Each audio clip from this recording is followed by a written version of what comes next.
Bapak, Ibu, Saudara yang terkasih di dalam Tuhan Yesus Kristus, Salam, salam bahagia.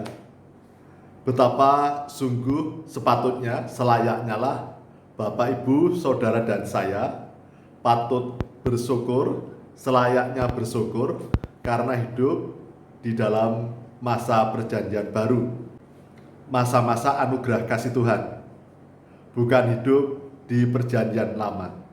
Karena ketika hidup di perjanjian lama, maka ketika kita sedikit bersalah, tidak mematuhi perintah Tuhan, kemudian hukumannya adalah mati.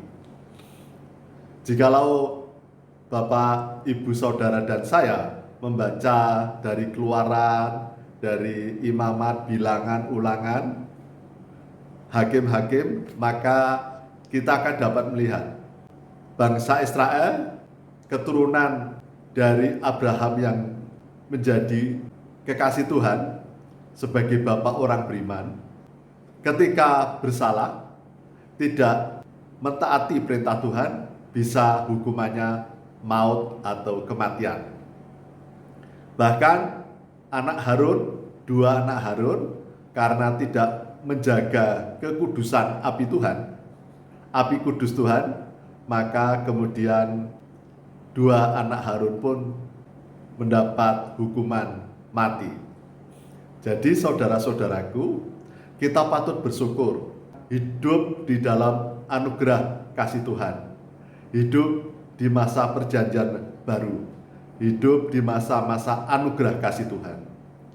Tetapi saya berharap Bapak, Ibu, Saudara, dan saya mengajak Bapak, Ibu, Saudara, dan saya tidak menyia-nyiakan kesempatan masa-masa anugerah kasih Tuhan ini justru untuk berbuat yang tidak sesuai dengan perintah Tuhan. Jangan sampai kebebasan, jangan sampai masa anugerah kasih Tuhan itu kita selewengkan untuk hidup menurut kedagingan. Oleh karena itu, mengapa di masa perjanjian baru pun Tuhan Yesus Kristus tetap berpesan, setiap orang harus bertobat setiap saat, setiap waktu, untuk terus menyadari tentang dirinya, apakah sudah taat dan setia kepada Tuhan, atau justru kemerdekaan yang diberikan Tuhan melalui kuasa darah salib Tuhan Yesus Kristus kita sia-siakan.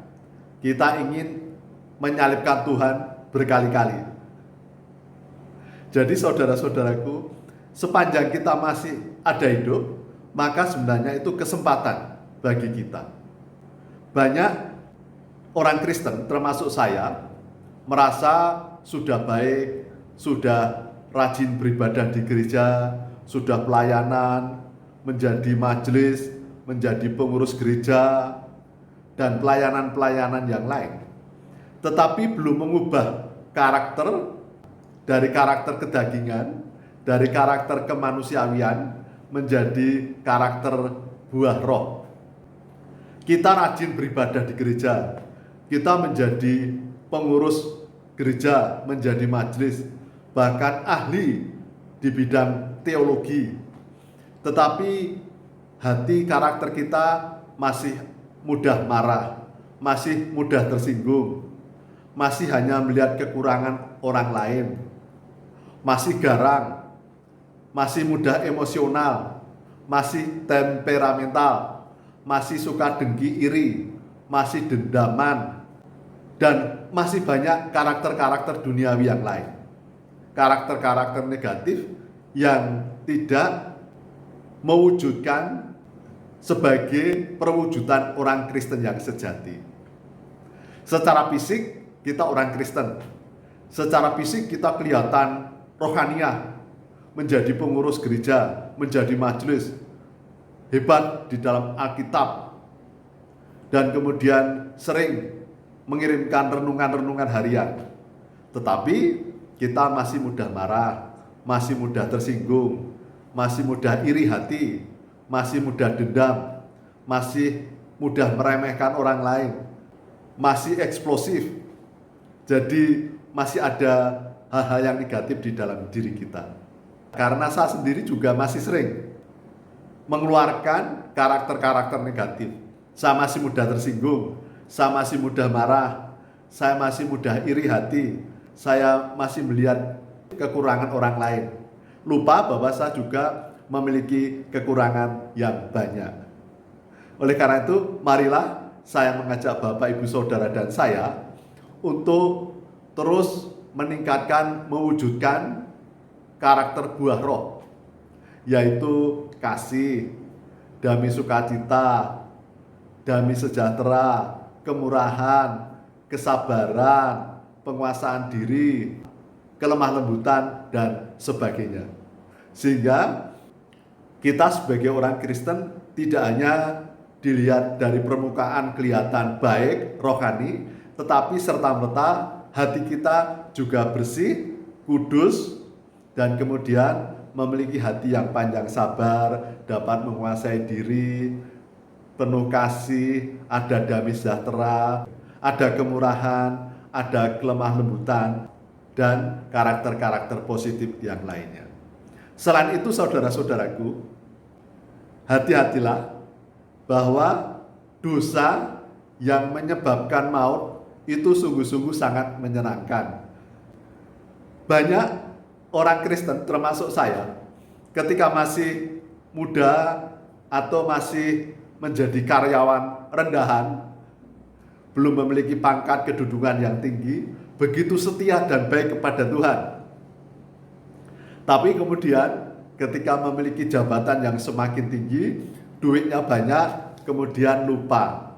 Yaitu kita kemudian justru terlena, kemudian justru yang muncul adalah karakter-karakter kemanusiawian, kedagingan.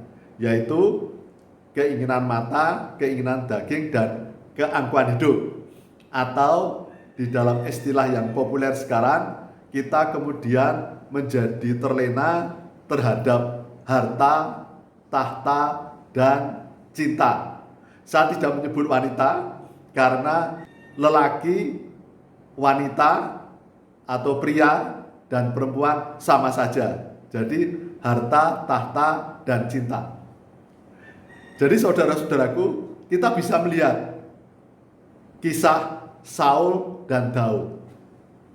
Saul ketika muda sebagai remaja, pemuda yang tampan dan baik hati, yang berkenan di hadirat Tuhan. Tapi kemudian ketika mendapatkan posisi kedudukan tahta kerajaan, menjadi raja, kemudian bergelimang harta, kemudian lupa diri, lupa kepada Tuhan, dan kemudian Saul tidak mendapat perkenan di hadirat Tuhan, mati di dalam kesengsaraan. Demikian pula Daud, ketika masih muda, sungguh sangat taat dan setia, berani mati untuk Tuhan, maka berani melawan Goliat yang tinggi besar. Daud di masa mudanya sungguh berkenan di hadirat Tuhan. Dia bisa memuji Tuhan dengan kecapi, dengan musik, dan begitu menyayangi Tuhan dengan kerendahan hati.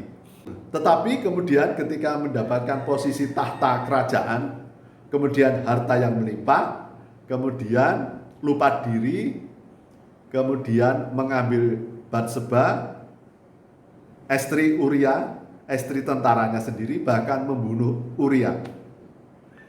Apa yang terjadi saudara-saudaraku? Sama dengan Saul.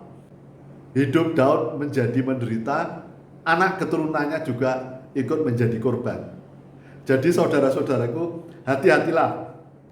Saudara-saudaraku mungkin saat ini ada yang memiliki kedudukan dan kekayaan, dan kemudian terlena, dan kemudian secara nampak lahiriah seperti baik-baik saja, orang juga tidak mempermasalahkan.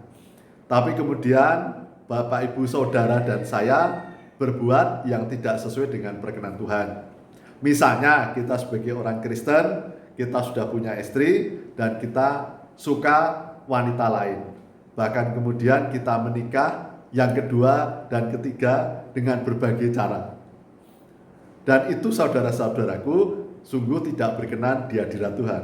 Mungkin saudara-saudaraku memiliki strategi, cara untuk membuat kesalahan dan dosa-dosa Bapak, Ibu, Saudara, dan saya itu tidak nampak aman-aman saja dengan berbagai cara, aturan-aturan, mengelabui aturan-aturan formalitas, dan Anda merasa senang karena dosa yang membawa maut itu sungguh sangat menyenangkan. Mengapa ini saya katakan? Karena saya pernah melakukan, saudara-saudaraku. Jadi saya bukan orang baik-baik, saudara-saudaraku. Saya pernah jatuh terpuruk sampai ke dalam jurang yang paling dalam, menuju kematian dan hampir mati masuk neraka. Tetapi karena anugerah kasih Tuhan, saya disembuhkan, dipulihkan jiwa raga saya, dan sekarang saya sungguh-sungguh bertobat, dan saya tidak mau lagi untuk melakukan hal-hal yang jahat di mata Tuhan. Walaupun itu sangat menyenangkan, tetapi saya juga harus hati-hati dan terus harus dekat dengan Tuhan. Karena tetap saja masih banyak godaan, ujian, cobaan yang begitu sangat menyenangkan. Seperti orang yang senang narkotika atau merokok, ketika diminta untuk menghentikan kesenangan terhadap rokok dan narkotik, itu tidak mudah, saudara-saudaraku.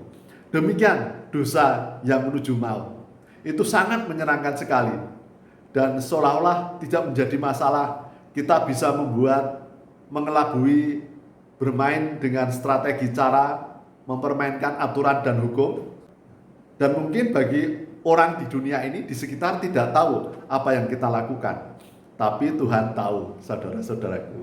Jadi saudara-saudaraku, mumpung masih ada kesempatan, marilah Bapak, Ibu, Saudara, dan saya, jikalau saat ini Bapak, Ibu, Saudara, dan saya menyadari bahwa masih melakukan yang tersembunyi atas dosa-dosa yang menuju maut, yang nampak sangat menyenangkan, maka berhentilah. Kembalilah kepada Tuhan, mumpung masih hidup. Karena ketika kita sudah dipanggil Tuhan, maka terlambat sudah. Seperti orang kaya di dalam cerita dengan Lazarus, menyesal ketika sudah dipanggil Tuhan, dan penyesalan itu menjadi sia-sia. Jadi saudara-saudaraku, lebih baik kita taat dan setia kepada Tuhan, dibandingkan kita menikmati kesenangan dunia, namun hanya sifatnya sementara. Marilah, jangan menyalipkan Tuhan yang kedua, yang ketiga. Mumpung masih ada kesempatan, Tuhan masih mengampuni saudara dan saya. Marilah kita sungguh-sungguh bertobat kepada Tuhan. Karena Tuhan Yesus Kristus datang ke dunia untuk melawat orang-orang yang berdosa yang mau bertobat. Jadi marilah kita bertobat. Demikian yang dapat saya sampaikan. Salam, salam bahagia, salam pertobatan, Tuhan memberkati.